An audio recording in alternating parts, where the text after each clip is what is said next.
Hey YouTube, it's Matt with Olympus Reptiles, and today Caleb's on the camera for now. We'll actually be trading out here in a minute. And I got Kurt with me. And Kurt made me do a video on our favorite snakes. And I'm trying to think of the next video. We said, what about the snakes we just don't fucking like? Yeah, it's like we don't, like, why are they even here? Like, we don't, like, if you guys want to, like, I will sell the snake I pick. You can buy it. Like, no. yeah, but... You will. Yeah, I'll sell it. Oh, I'm sure. No, no. So this is going to cause, we think, maybe a little bit of heated debate. I want you guys, don't forget, let me be thirsty, like and subscribe before you ever watch any of it, then come back and watch and realize it was a good decision. And then number two, make sure and go check out our Patreon where you can hear us really kind of debate these three and the differences that we all feel. Well, one of them I think we're all going to be of the same opinion on, but probably not. One I don't like. Probably not this first. I'm going to go first. Let me show you the snake I hate. Kurt, you're going to be mad at me. Okay? This is one we produced in-house. Big old girl here. Oh, come here, sweetie. This is an Orange Dream. She's going into shed right now. Pink-bellied. See that? Orange Dream Pastel in shed. Yep, that's her. Fuck this snake. I would get rid of it tomorrow. Sorry. Why would you keep this thing? Defend this thing if you like it. Well, because this is... Orange Dream is a snake that before we combined everything that I bought with my own money, it's before we started buying... The snakes actually started buying, paying for other snakes. Yep. And I like Orange Dream was one I really, really liked. I think I paid a pretty good amount for the snake. You did. And it wasn't this this is... one. No, this is the... one of the... ones we produced with that original Orange Dream female, and this is one of the first ones that we kept. Yep. And I know the reason why Matt dislikes it. With a burning white hot passion. Yeah, but the thing about it is she should be producing and she's not. Yes, so we had this snake, and here's the other thing. She gets all thick, looks like she's going to produce, and then doesn't. Last year, I thought for sure the snake was going to produce. She didn't. I have nicknamed her the Big Liar. She's friendly. She's a sweetie, even in shed.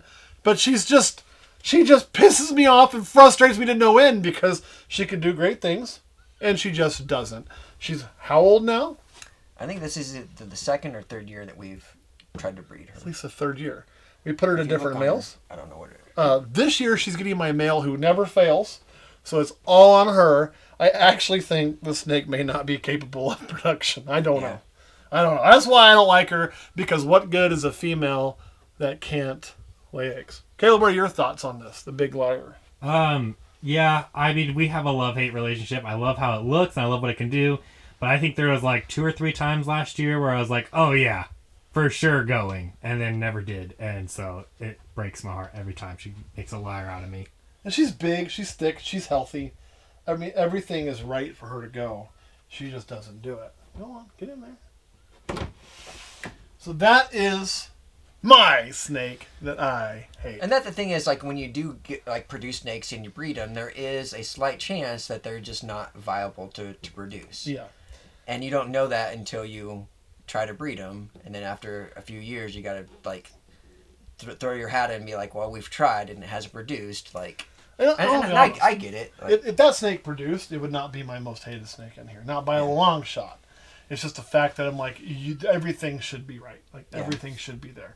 I know which one you're going to pick, because you told me before. I'll go ahead and grab it. Or do you want to grab it? you can probably grab it, because I have to... You can't see in there? I can't see in there. I can see in there. It's tall little for me, too. This is a sad, sad thing. Can't believe you're picking this one. So this snake is a pinstripe exantic. It's a visual exantic, so it's not het. And the reason why this is the snake that in our collection, I'm like, why do we have this? Is because a while ago, Matt went all the way down to... Just for the difference in color. Yeah, so this is a regular pinstripe, and then this is a pinstripe exantic. And they're both about the same size, so they're not... You can't say it's different because of the age. No, this was probably about to go into its shed too. So yeah, and the reason why this is the snake, I'm like, why do we have this? Is because Matt, like 4 years ago, went down to Florida, And we had a list of every like snake we wanted to buy, and like new genes and everything we wanted to add, and we had a budget set. And Matt went over that budget a little bit, but we all talked about that. Yeah. And we decided. But then he came home with this snake, and this is a snake that we didn't say, hey, this is something that we're looking for. And the reason why it frustrates me is because I feel we have quite a bit of Exantic in our collection. We do. A little. Yeah. Not we enough. have quite a bit of Exantic in our collection, and we also have pinstripe. So if this is something that Matt wanted to produce, he could always have produced it, but then he ended up buying it, and I'm like, why? Well, like, I don't know. I got a good deal on it. You knew I was buying it. We talked about it before I did. Yeah. I think he just said yes out of frustration, though. Like, whatever the fuck, you're there. Just do what you think is right. I think was the quote. Okay, boom, gave the money over. And I could have produced it on my own. You're absolutely right. I can't deny that. But this got us so much further ahead of the game. And the reason she's in shed now is because she did what? She just laid eggs. She just laid eggs, which puts her miles ahead of that damn pastel orange dream. Yeah, and this is the first year she's produced. First year. Yeah, so we bought her. We grew her up, and she's just doing everything she's supposed to do. Mm-hmm. But I don't know. It's just when Matt brought all these snakes, like he brought all these snakes home, we were like, oh man, that's really cool. I think. Like I can't remember exact snakes, but there were some really cool snakes. There was the pastel Super Inchy Vanilla Ghost. Yeah. There was the pastel lesser desert ghost. It ended up being het cryptic. There was that one.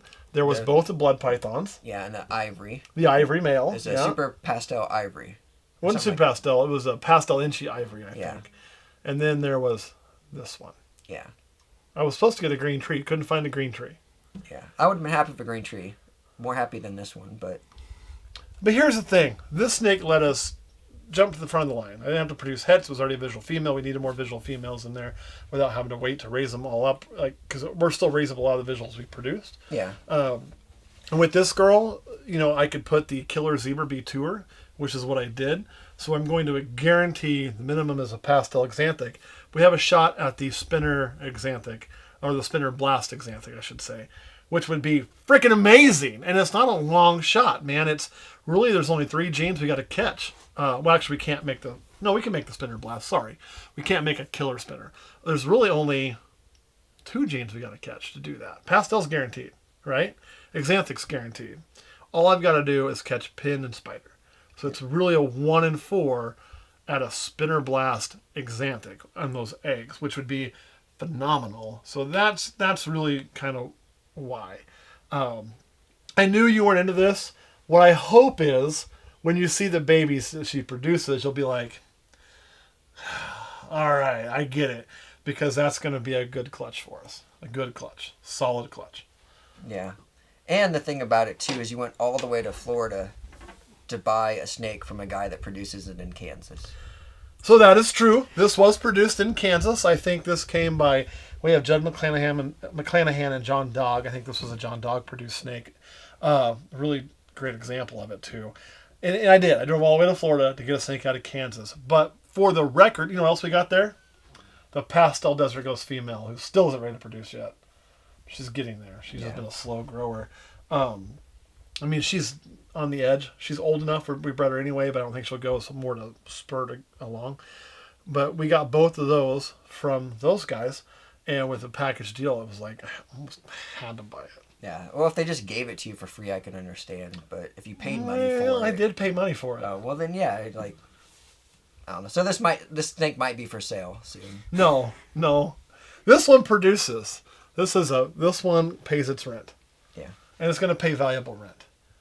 So, Caleb, you've got the snake that you think you just can't stand. What do you got here? So this is just a leopard male. And actually, it's a really nice leopard male. Like, if I was going to get into leopard again, like if I didn't have any leopard in the collection, this is the leopard I would go with. Very rich colors, dark banding. It's very obviously there. And you're not sitting there like, oh, I think it's there, blah, blah, blah, blah, blah. It's a leopard. It's really nice. The reason why I hate this snake with a burning passion, I don't hate it. Hate's a strong word. I strongly dislike it, is I bought this as a female. I spent several winters trying to figure out why it would not get up to size, why it would quit eating, blah, blah, blah, blah, blah, and get very frustrated. Or one time I was like, it got up to like 1,400 grams, and I was like, it's old enough. It's at the weight. We're doing it. Was that here? Yes. Yeah, it was here. I remember that. And we were going to breed it to a pastel spot nose, pastel spot-nosed leopards look really, really nice. Spot-nosed leopard go really, really well together. It's a great pairing. Good pair. That's a good breeding male. Yeah. And, well, Matt put it in there, and how long after would you say until you noticed? A few minutes. World War III took place, and turns out this is a male, not a female. So now it's pretty much useless. Yeah, it was misgendered by somebody. Yeah. I don't know who. I don't know where you got it from. It happens. I mean, it can be easy to do. So, like, nobody likes getting one that's the wrong sex. But... It's a really pretty snake. It's just not a female. Not a girl. Which hurts, right? It probably would hurt less if I didn't devote so much time trying to figure out why it wasn't getting up to size. And so many years waiting and... Now, I'll tell you, we had this happen to us with the pastel exantic. We made lemonade out of some sour lemons there because we ended up using him, and it's worked out really well for us. And I really like him, and that's why we have a goddess named Nyx on a male snake. But so sometimes you can still make it work for you, but on this one probably not. No, just single gene leopard. Just single gene leopard. We don't need that breeding. No, we don't. If it was female, sure. Yeah. As a male, no. No. So who misgendered it? Was it you? No, but well. No, not name dropping. No, it was not me. Here's the reason why we don't name drop on that, because I've literally misgendered snakes before and sold them. It does happen. It's a rarity, but it happens. Sometimes they have little bitty penises, and you don't see the penis, or you didn't push quite hard enough, or whatever. It can happen. So we're not gonna try to out anybody oh, they screwed us over. I am 100% certain the person, even I don't know who it was, did not set out to screw you over. No, absolutely not. Absolutely not. But with that, he's useless. He is. You sir suck, sir. He does. Nobody's gonna defend this snake. Nope.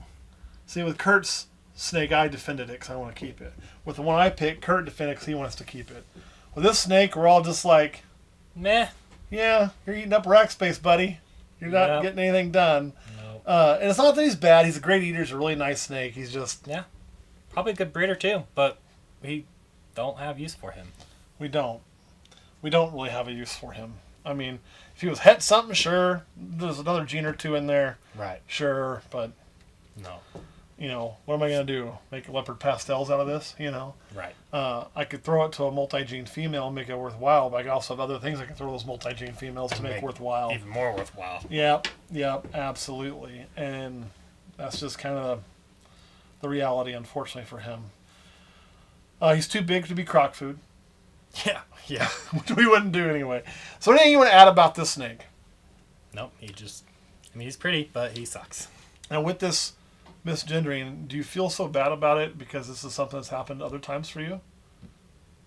No, I mean, it has happened once, but I caught it before, I put on work. I double-checked it. And you double-checked when you got the bar? Yeah. And made sure you knew what you were doing. Right. Okay, just checking. And you always got to double-check, guys, when you're at the bar. I think the most bumming part is just how much time I tried getting this female up to work, and, never... Yeah. Yeah, didn't think to double check. No, it is. It's a bummer, man. It's a pretty snake. Mm-hmm. And this is what you guys are going to run into sometime in your collection, too, as it grows. You're going to have things that you thought were one thing or that you don't need in your collection anymore. And this is what we're talking about. Man, it's a pretty snake, but it's just fucking useless for us. Yep. It would have been useful 10 years ago or 5 years ago for us when we were first starting out, or we were just working a few projects, or, if I wanted to just get leopard into something and start without having to have 45 genes to identify in one clutch. It's been a great snake.